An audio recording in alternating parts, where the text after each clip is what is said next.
Fíjese bien, se le olvidaron las instrucciones de Dios. Cuando usted es un hijo de Dios y quiere que la bendición esté en su casa y se le olvidan las instrucciones de Dios, entonces usted no va a poder ver cómo Dios bendice toda su casa. De veras. Por eso es que David falló, porque fue muy imprudente. Pero denme a Jesús.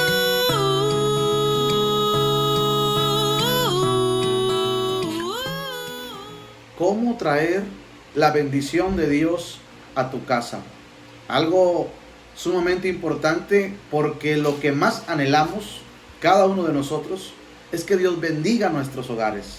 Que aún y aunque nuestros familiares no conozcan a Jesús, los que viven en tu casa, también son bendecidos cuando Dios decide bendecir un hogar. Y déjeme decirle que esto tiene fundamentos bíblicos. Recuerde usted que en Génesis capítulo 7, verso 1, dice la Biblia que Dios le dijo a Noé: entra tú y toda tu familia en el arca, porque a ti he visto justo delante de esta generación. ¿Por qué dice esto Dios? Porque a través de uno que le obedecía y era justo, alcanzó bendición hasta las 3 nueras de Noé. ¿Sí? Que no dice la Biblia si creían o no en Dios, pero solamente por ser las nueras de Noé alcanzaron la bendición. ¿Debido a qué? A que Dios, cuando derrama la bendición, lo hace a través de una persona que logra que la bendición de Dios llegue a ese hogar, a esa familia. Y yo creo que si tú eres cristiana, cristiano, eres la persona indicada para que la bendición de Dios llegue a tu casa. Así que ponga mucha atención en el siguiente mensaje, porque vamos a ver cómo Dios bendijo grandemente algunas casas y cómo otras casas no fueron bendecidas por Dios. Es algo sumamente importante, así que ponga atención. Lo primero que quiero destacar es la bendición de Dios estaba respaldando al rey David por una razón: era un hombre sumamente prudente. Y si hay algo en lo cual Dios se agrada, es de la gente que exagera en la prudencia. Eso es algo que batallamos mucho a veces nosotros, pero necesitamos entender que es la forma en la cual Dios respalda a los que son de Él. Así que déjeme leer lo que dice la Biblia. Primer libro de Samuel 18, dice la Escritura en el versículo 14, dice: y David se conducía prudentemente en todos sus asuntos, y Jehová estaba con él. ¿Sí? David se conducía muy prudentemente y Dios estaba con él. Si tú quieres que Dios respalde lo que tú estás haciendo, tienes que dirigirte. Tenemos que hacer las cosas muy prudentemente para conseguir el respaldo de Dios. Yo no he visto en la Biblia que Dios respalde a personas imprudentes, sino todo lo contrario. Por eso aprendamos de este gran ejemplo que nos deja el rey David. Y le voy a hacer una pregunta: ¿usted cree que David siempre era un hombre prudente? Déjeme decirle que no. David era una persona muy imprudente, llena de emociones, como muchos de nosotros, y debido a esas emociones se nos olvida el orden y la prudencia. Por eso es que David tuvo que aprender a ser un hombre muy, pero muy prudente. ¿Cómo lo aprendió? Mire, se lo voy a mostrar. Usted se acuerda que el arca del pacto simbolizaba la bendición de Dios. Era la presencia de Dios en aquellos tiempos del Antiguo Testamento. Así que quien tenía el arca del pacto iba a ser grandemente bendecido, a menos que no entendiera lo que tenía. Por eso cuando los filisteos tenían el arca de Dios, ellos no entendían lo que era lo divino, lo trataron como si fuera algo mundano, y entonces lo que vino a ellos fue todo lo contrario. No bendición, sino bastantes enfermedades y problemas. Después los filisteos entregan el arca y se la entregan a Abinadab. Usted, si ha leído la escritura, usted lo recuerda en el primer libro de Samuel. Dice la Biblia que Abinadab se quedó con el arca 20 años, pero en realidad fueron 70, porque alcanzó el reinado de Saúl y parte del reinado de David. Así que Abinadab fue un hombre que tuvo en su casa la bendición de Dios, pero nunca la pudo disfrutar. O sea, qué cosas tan extrañas. Abinadab, un hombre de Dios que tenía la bendición de Dios. Imagínense usted, el arca de Jehová en la casa de Abinadab. pero nunca fue bendecido. Ni un milagro siquiera sucedió en la casa de Abinadab. Y usted puede decir, bueno, pero ¿por qué si tenía la bendición del Señor? Bueno, eso pasa hasta el día de hoy con mucha gente cristiana que tienen a Cristo en su corazón y no entienden que a donde quiera que vayan y donde quiera que estén, la bendición de Dios va con ellos. Pero como no lo entienden, no lo disciernen y no lo creen, entonces obviamente que no sucede nada, porque las cosas de Dios son por la fe. Le voy a decir lo que dice el primer libro de Samuel 7, 1 y 2. Dice, vinieron los de Kiriat Jearim y llevaron el arca de Dios y la pusieron en casa de Abinadab, situada en el collado, y santificaron a Eleazar su hijo para que guardara el arca de Dios. Desde el día que llegó el arca a Kiriat Jearim, pasaron muchos días, 20 años dice aquí, y toda la casa de Israel lamentaba en pos de Jehová. Lo que había en este momento que el arca estaba en la casa de Abinadab eran puros lamentos, eran puras tristezas. ¿Por qué hice esto? Ay, ¿hasta cuándo voy a batallar con este niño? Ay, ya no aguanto este calor. Ay, ya no soporto esta colonia. Puras quejas y lamentos. Ese no es un ambiente para que Dios se agrade de ese hogar. Por eso, en la casa de Abinadab, durante 70 años, dice la Biblia, que hubo pues tristeza y lamento. No había gozo ni alegría, había tristeza y lamento. Y déjeme decirle que ese no es el ambiente en el cual Dios se mueve en su gran bondad y misericordia y con las cosas milagrosas que Él puede hacer. Porque cuando Dios bendice un hogar, bendice completamente todo lo que tiene, ¿eh? Y eso también incluye animalitos, vacas, caballos, perros, todo lo bendice Dios. Y usted puede decir, ¿será cierto esto? Claro que es cierto. Se lo voy a mostrar en el segundo libro de Samuel, capítulo 6. Fíjese bien, David dijo, llegó a ser rey y dijo, yo quiero que Dios bendiga mi familia y mi casa. ¿Qué tenía que hacer? Ir por el arca de Jehová. Y entonces David, con todo su corazón, como un hombre que amaba a Dios, como tal vez usted ama a Dios con todo su corazón y usted quiere que la bendición del Señor esté en su casa, esté con los suyos, eso es algo hermoso. También el rey David lo quería. Y mire lo que pasó. Voy a leer capítulo 6 del segundo libro de Samuel. Verso 1 dice, David volvió a reunir a todos los escogidos de Israel, 30,000. Y se levantó David y partió a Judá con todo el pueblo que tenía consigo, para hacer pasar de ahí el arca de Dios. David dijo, ¿dónde está el arca de Dios? ¿Dónde está la presencia, la bendición de Dios? Está allá. Bueno, pues yo la quiero. Y se fue por ella, dice aquí, fue por el arca de Dios, sobre la cual era invocado el nombre de Jehová de los ejércitos, que mora entre los querubines. Versículo 3, estoy en segundo libro de Samuel 6:3. Pusieron el arca de Dios sobre un carro nuevo, subráyele carro nuevo. Dice aquí, y la llevaron de la casa de Abinadab, que estaba en el collado. Usa y Ahío, los hijos de Abinadab, guiaban el carro nuevo.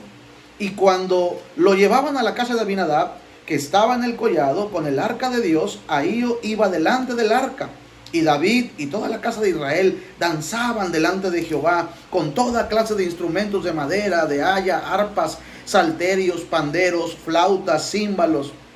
Cuando llegaron a la era de Nacón, Usa extendió su mano al arca de Dios y la sostuvo porque los bueyes tropezaban. Y el furor de Dios se encendió contra Usa y lo hirió ahí Dios por aquella temeridad, y cayó ahí muerto junto al arca de Dios. Y se entristeció David por haber herido Jehová a Usa, y fue llamado a aquel lugar Perez Usa hasta el día de hoy.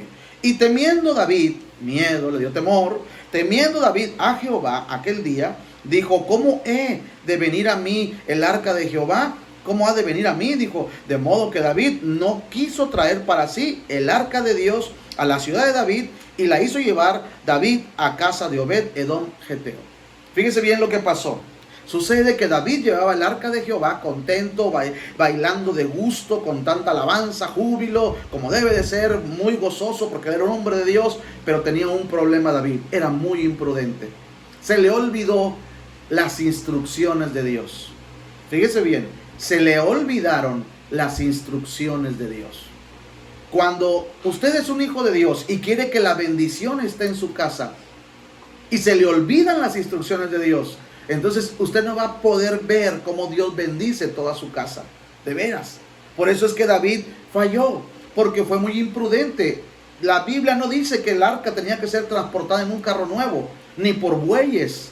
sino que había un orden. Tenía que llevarla el pueblo elegido de Dios, el pueblo consagrado para llevar el arca. No era cualquier persona. Pero David puso a los hijos de Abinadab, ¿sí? Y llevaban el arca. El arca tenía que llevarla en los hombros, dice la Biblia, y ellos la llevaban en bueyes, ¿sí? Y dice la escritura que no eran bueyes, no era en un carro nuevo como lo puso David, ¿sí? Sino que David se equivocó porque ignoró las instrucciones de Dios. Y dice la Biblia que cayó muerto Usa, y cuando David ve que cae muerto, David sabe inmediatamente que es Dios que le está diciendo: aquí hay problema. Aquí hay un problema. Eso no era una casualidad. Entonces David tiene miedo, dice la Biblia, y dice: si le sigo caminando así, no sé qué está pasando, pero Dios no está contento. Así que algo estoy haciendo mal. Yo creo que pensó David. No lo dice la Biblia, pero es de imaginarlo, es sencillo, porque le dio miedo, porque cayó muerto Usa. Entonces dice: no vaya a ser que a la otra cuadra caiga muerto yo, mejor me detengo, y yo sí quiero el arca de Dios, sí quiero su bendición, pero ahorita tengo miedo, mejor se la voy a llevar y volteó y vio la casa de Obed-Edom Geteo. Obed-Edom significa un servidor de Dios. ¿Qué significa ese nombre? Así que le lleva el arca al servidor de Dios y se la deja a Obed-Edom. O sea, no la quiso David porque le dio miedo. Era normal. A mí tal vez me hubiera pasado lo mismo. Si yo traigo el arca y cae muerto uno, en verdad que me hubiera dado mucho miedo, diciendo: Dios mío, ¿qué estoy haciendo mal? Así que David se va a su castillo, ¿sí? Y se queda ahí meditando, porque él anhelaba la bendición de Dios para su familia, para su casa. Pero pasan 3 meses. Miren lo que dice aquí, versículo 11. Estoy en segundo libro de Samuel 6:11. Dice: y estuvo el arca de Jehová en casa de Obed-Edom Geteo 3 meses, y bendijo Jehová a Obed-Edom y a toda su casa. Dice: fue dado aviso al rey David. Llegó el chisme a David, ¿verdad? Y diciéndole: Jehová ha bendecido la casa de Obed-Edom y todo lo que tiene, a causa del arca de Dios.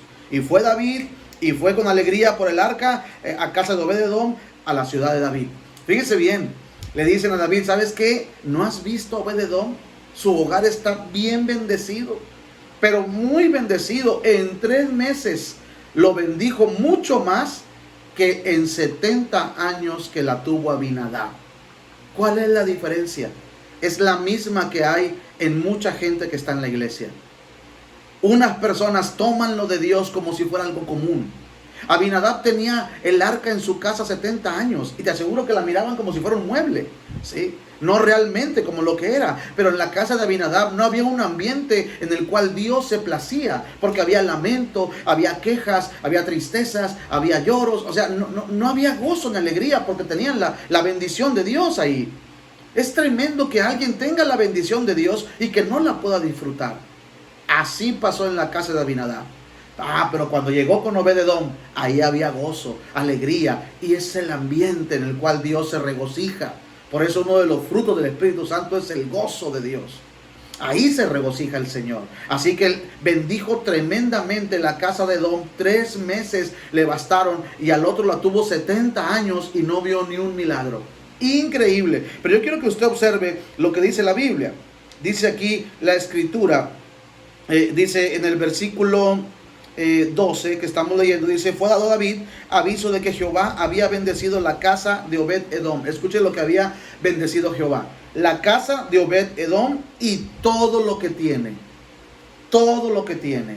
Cuando Dios da la bendición a un hogar, Él bendice todo lo que hay en esa casa, todo lo que tiene la persona que llevó la bendición de Jehová. Así que dice aquí que lo ha bendecido con todo lo que tiene a causa del arca de Dios. Entonces David tuvo 3 meses para meditar, 3 meses para decir: ¿por qué no pude traerme la bendición de Dios para mi familia? ¿Qué hice mal? Y empezó a recapacitar. Es importante que recapacitemos cuando estamos haciendo algo mal en nuestra casa. ¿Por qué? Porque de ahí parten muchas cosas para nosotros. Así que David empezó a meditar y se acordó de las instrucciones de Dios. Te lo aseguro que se acordó, porque cuando fue otra vez por el arca, ya no lo hizo igual. Ya no llevó un carro nuevo, ya no llevó los bueyes, sino que ahora lo hizo como había dicho Dios, siguiendo las instrucciones de Dios. ¿Y qué sucedió? Mire lo que dice aquí el versículo 13. Dice, y cuando los que llevaban el arca habían andado 6 pasos, sacrificó un buey y un carnero engordado. Quiere decir que cada 6 pasos mataban un buey y un carnero engordado. Esos eran sacrificios de paz. Era para estar en paz con Dios. Así que David, imagínense cuánto tiempo tardó en llegar al castillo. Porque cada 6 pasos mataba un carnero. Y mataba un buey cada 6 pasos. Si lo ofrecía a Dios. Tardó mucho en llegar, te lo aseguro. Pero llegó con la bendición de Dios. Porque aprendió a ser un hombre extremadamente prudente. Por eso Dios estaba con él. Pero él no era así. Él aprendió a ser un hombre prudente. Tal vez ahora hay muchos problemas en tu hogar que no quisieras que estuvieran ahí. Y lo más seguro es porque tal vez no has sido lo suficientemente prudente. Yo recuerdo un día que estaba muy molesto con mi hija. Y recuerdo un día que yo iba a regañarla, a gritarle por algo que había hecho que me había molestado mucho. Y cuando yo iba camino a su cuarto, algo en el camino me detuvo. Fue el Espíritu Santo, estoy seguro. Y me dijo, no le vas a gritar. No la vas a regañar. Algo llegó a mi mente que llegó así. Abrázala y dile que la amas. Y yo quería realmente regañarla y gritarle, pero me dio instrucciones. Si tú ves que en tu hogar hay hijos rebeldes, hay hijos testarudos que no entienden, o aún puede ser tu pareja, tu marido, tu esposa, te aseguro que lo único que les falta es que alguien les manifieste el amor de Dios, el verdadero amor de Dios, que no los juzgue, que no los culpe, que no los señale, sino que los ame. Muchos cristianos no quieren seguir estas instrucciones, porque es muy difícil, porque trae mucho coraje, porque lo que hicieron sus hijos le duele mucho. Ámalos. En lugar de regañarlos tanto, decide abrazarlos. Son las instrucciones de Dios. Lo he hecho con todos mis hijos y es lo que me ha funcionado. Porque te digo una cosa, contra el amor no hay defensa. Satanás nunca va a poder contra el amor. Por eso es que la bendición de Dios no está en muchos hogares cristianos. Y usted puede decir, pero ¿por qué? Si yo tengo a Cristo y donde yo voy está Cristo conmigo y debe de estar la bendición de Dios, pero no está. ¿Por qué? Porque muchos cristianos no están siguiendo sus instrucciones. Escucha la voz del Espíritu Santo en tu interior si eres hijo de Dios. Y date cuenta que muchas veces te dice que te calles, que no grites, que no seas violenta, que no los ofendas, que los perdones, que los abraces, que los ames en lugar de castigarlos. Y entonces dice, no hombre, si es bien tremendo. No hay defensa contra el amor. Van a terminar quebrándose esos jóvenes. Ese marido, esa esposa. No hay defensa contra el amor. Así que en el nombre de Jesús, si usted es un hijo de Dios, una hija de Dios, siga las instrucciones de Dios. David al principio no las siguió y la bendición no estuvo en su casa. Pero cuando aprendió a ser exageradamente prudente, eso es lo que tenemos que aprender a hacer usted y yo. Exageradamente prudentes, y tendremos el respaldo de Dios y va a llegar la bendición a tu casa. Que hasta tu hijo inconverso va a encontrar trabajo. Y tú dices, pero pues si él ni va a la iglesia, pues él tal vez no, pero la bendición llegó por ti. Porque tú estás siendo prudente y estás menguando. ¿Para qué? Para que no salga ese coraje, ese odio, ese rencor, esa reclamación, ese estar peleando todo el día, sino que reciban amor de ti. Pruébalo una semana, sin regañar a nadie en tu casa, solamente abrazándolos y amándolos. Y después me dices cómo te fue. Te digo esto porque tal vez sea el tiempo de hacer cambios, pero la verdad es lo primero.